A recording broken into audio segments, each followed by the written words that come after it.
Hi విను. ఒక రాజు ఏం చేస్తాడంటే, వాళ్ళ ఊర్లో ఒక రోడ్ ఏయిస్తాడు. పెద్ద రోడ్ ఏయిస్తాడు. ఏయించిన తర్వాత ఆ రోడ్ కొన్ని కిలోమీటర్ల రోడ్ అనమాట. ఏసిన తర్వాత దాని ఇనాగ్రేషన్ రోజు దగ్గరికొస్తుంది.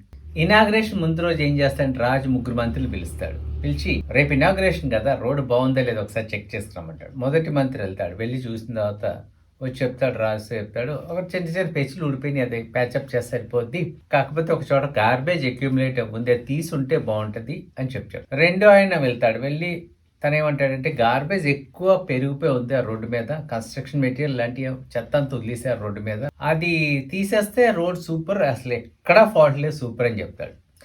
మూడాయన వస్తాడు. మూడాయన వచ్చినప్పుడు తను అలసిపోయి చెమటతో చాలా ఎనర్జీ లేకుండా స్ట్రెస్డ్గా వచ్చి, రాజుగారు రోడ్ బాగానే ఉంది, కాకపోతే కొంచెం గార్బేజ్ ఉంది, ఆ గార్బేజ్ అంతా నేను క్లీన్ చేసేసాను, ఆ గార్బేజ్ క్లీన్ చేస్తుండగా నాకు ఒక బ్యాగ్, చిన్న బ్యాగ్ దొరికింది, అది మీకు ఇస్తున్నాను, తీసుకొస్తాను. రాజుగారు నవ్వంటాడు. ఊర్లో అందరినీ కొట్టి ఆడి పిలమంటాడు. పిలిచాడు. పిలిచిన తర్వాత చెప్తాడు, ఈ యొక్క చిన్న బ్యాగ్ నేనే పర్పస్ఫుల్ గా పెట్టాను, ఇది నా థర్డ్ మంత్రికి గిఫ్ట్ గా ఇస్తున్నాను, బికాస్ అదంతా క్లీన్ చేశాడు, రెస్పాన్సిబిలిటీ ఫీల్ అవ్వాడు.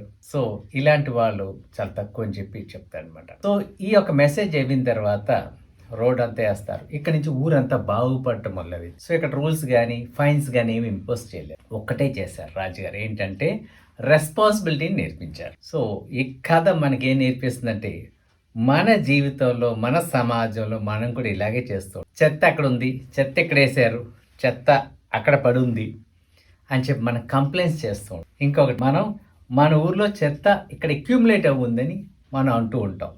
సంబంధిత అధికారులు, మున్సిపాలిటీ వాళ్ళకి చెప్తూ ఉంటాం, ఇక్కడ చెత్త ఎక్కువ ఉంది. ఈ చెత్తకి కారకులు ఎవరు?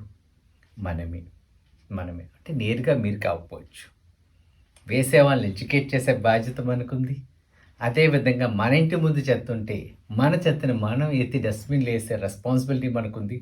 ఒక ఫంక్షన్ జరిగితే ఆ చెత్త అంతా రోడ్డు మీద పడేయకుండా ఆ డస్ట్బిన్లో వేసే బాధ్యత కూడా మనదే కదా.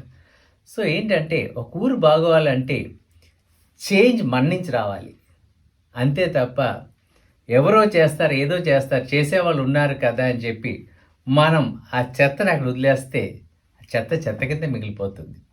మనం ముందు బెండవి ఆ చెత్తని తీసామనుకోండి, మన ఎగ్జాంపుల్గా తీసుకొని మిగతా వాళ్ళు ముందుకు వస్తారు. రూల్స్ అండ్ ఫైన్స్ ఇంప్లిమెంటేషన్ కాదండి.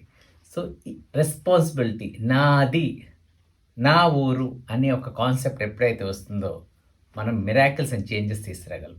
మన సిటీని కూడా అంతే క్లీన్గా ఉంచగలం.